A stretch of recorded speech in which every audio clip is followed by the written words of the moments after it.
Lihatlah gabahnya sobat, sangat berisi dan berbobot. Malainya pun sangat panjang, full bulir, batang kokoh, anakan produktif dan sangat subur. Apakah rahasianya dan bagaimana cara budidayanya? Yuk kita bahas. Assalamualaikum sobat tani semua. Selamat datang di channel Bisnis Bright Spot, channel yang selalu menghadirkan informasi tips, tutorial, dan segala sesuatu yang berhubungan dengan seputar pertanian, peternakan, maupun bisnis. Jangan lupa klik like dan subscribe agar nantinya Anda bisa lebih mudah menemukan video bermanfaat seputar pertanian lainnya. Terima kasih. Di balik hasil yang bagus, tentunya ada usaha yang lebih. Ada usaha yang berbeda dari yang lain. Begitu juga dengan tanaman padi kita. Tanaman yang subur terhindar dari hama dan penyakit, sehingga mendapatkan hasil panen yang lebih banyak. Tentunya tidak didapatkan begitu saja. Ada usaha yang maksimal saat penanaman dan perawatannya, mulai dari pemilihan benih sampai panen. Ada beberapa petani yang aku temui, saat dia tahu ada padi milik orang lain yang lebih bagus daripada padinya, dia hanya sekedar berkomentar di bibit saja. Ya, emang bagus sih padinya. Orang padinya dikasih inilah, dikasih itulah, dibeginiin lah, digituin lah. Dia sama sekali tidak ada niatan bertanya, belajar, atau bahkan meniru bagaimana agar padi miliknya bisa bagus juga. Nah, di video kali ini akan saya ungkap rahasia membuat padi lebih subur dan lebih produktif, sehingga bisa mendapatkan hasil panen yang lebih banyak dari biasanya. Simak video ini sampai selesai agar Anda mendapatkan informasi yang lengkap. Oh ya sobat tani, yang belum klik like dan subscribe, bisa klik sekarang supaya Anda bisa rutin mendapatkan video bermanfaat seputar pertanian lainnya. Terima kasih. Oke sobat tani, jika sudah, kita langsung saja ke pembahasannya.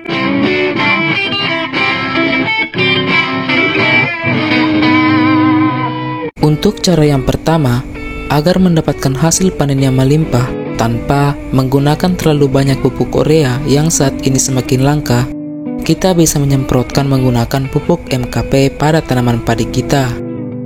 Pupuk MKP, jika diaplikasikan dalam waktu dengan dosis yang tepat, dapat meningkatkan hasil panen kita, baik dari kesuburan padi, kualitas, produksi anakan, berat dan jumlah gabah hingga potensi panen. Jika ada yang bertanya, Bang, apa saja manfaat pupuk MKP pada tanaman padi? Nah, ada beberapa manfaat dan kegunaan pupuk MKP pada tanaman padi kita. Manfaatnya yaitu merangsang pertumbuhan akar pada tanaman padi, merangsang pembungaan dan pembuahan, mencegah kerontokan bunga dan juga gabah, berperan penting dalam pembentukan bunga, buah dan biji, kemudian memperkuat batang tanaman padi, serta meningkatkan ketahanan tanaman padi terhadap penyakit, dan sangat berperan penting dalam pengisian bulir padi atau gabah. Selain itu, manfaat penggunaan pupuk MKP pada tanaman padi kita yaitu meningkatkan kualitas atau bobot gabah. Nah, ternyata ada begitu banyak manfaat pupuk MKP untuk tanaman padi kita ya sobat. Jika ada yang bertanya lagi, Bang, kapan waktu aplikasi dan bagaimana cara penggunaan pupuk MKP untuk tanaman padi? Nah, pupuk MKP dapat diaplikasikan dengan berbagai metode, yaitu disemprotkan, dikocor, ataupun ditaburkan.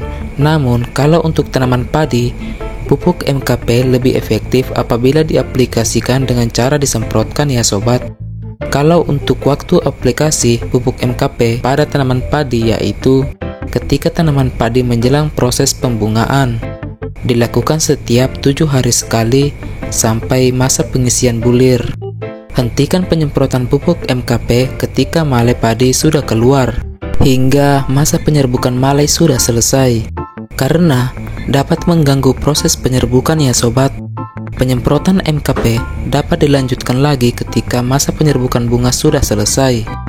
Penyemprotan sebaiknya dilakukan pada pagi hari, sebelum jam 9 atau sore hari jika cuaca mendukung. Kemudian, jika ada yang bertanya lagi, berapakah dosis penggunaan pupuk MKP pada tanaman padi? untuk dosis MKP per liternya yaitu 2 hingga 4 gram per liter air. Kalau untuk dosis per tangki, kurang lebih 2 hingga 4 sendok makan per tangki, ukuran 15 hingga 16 liter air. Sekali lagi, aplikasi pupuk MKP dilakukan ketika tanaman padi menjelang pembungaan atau bunting. Ketika mulai keluar sampai masa penyerbukan selesai, penyemprotan untuk sementara dihentikan agar tidak mengganggu proses penyerbukan. Kemudian, penyemprotan bisa dilakukan kembali saat masa penyerbukan dan masa pengisian bulir selesai. Nah, itu untuk tips yang pertama. Kemudian, untuk tips yang kedua yaitu penyemprotan hama. Nah, penyemprotan hama ini banyak petani yang suka keliru. Nah, yang dimaksud keliru bukanlah merek racun yang digunakan, melainkan waktu penyemprotannya. Nah, ternyata pada tanaman padi, penyemprotan hama harus dilakukan dengan tepat agar hasil produksi panen bisa maksimal. Waktu yang tepat melakukan penyemprotan tanaman padi tersebut adalah pagi hari hingga pukul 9.00 dan sore hari pukul 15.30 hingga maghrib. Hindari penyemprotan di atas jam 9 pagi sampai jam 3.30 sore, sebab stomata atau mulut daun akan menutup ketika matahari sudah terik dan cuaca sedang panas. Pada rentang waktu tersebut terjadi proses fotosintesis atau proses pembentukan zat makanan, dan bukan waktu yang tepat untuk melakukan penyemprotan ya sobat. Pada saat stomata atau mulut daun tertutup, daun padi tidak dapat menyerap cairan pestisida dengan baik. Selain itu, di atas jam 9 pagi hingga jam 3.30 sore, sebagian besar hama sudah meninggalkan area persawahan untuk mencari tempat berlindung dari paparan sinar matahari, dan hama baru akan kembali ke persawahan ketika sore hari menjelang maghrib. Nah, jadi kalau kita melakukan penyemprotan pada saat siang hari, itu namanya bukan lagi membasmi hama, melainkan mencegah hama ya sobat. Kemudian, tips yang ketiga agar hasil panen padi meningkat yaitu pemilihan bibit yang berkualitas. Nah, bibit sebaiknya pindah tanam setelah berumur 7 hingga 20 hari setelah semai. Umur bibit padi tidak boleh lebih dari 40 hari karena semakin muda umur bibit saat pindah tanam, maka tingkat stres pada bibit semakin kecil, dan itu penentu produksi jumlah anakan padi kita nantinya. Kemudian, tips yang keempat yaitu pengairan secara bertahap atau berselang. Nah, sobat tani, ada banyak manfaat dari teknik pengairan ini.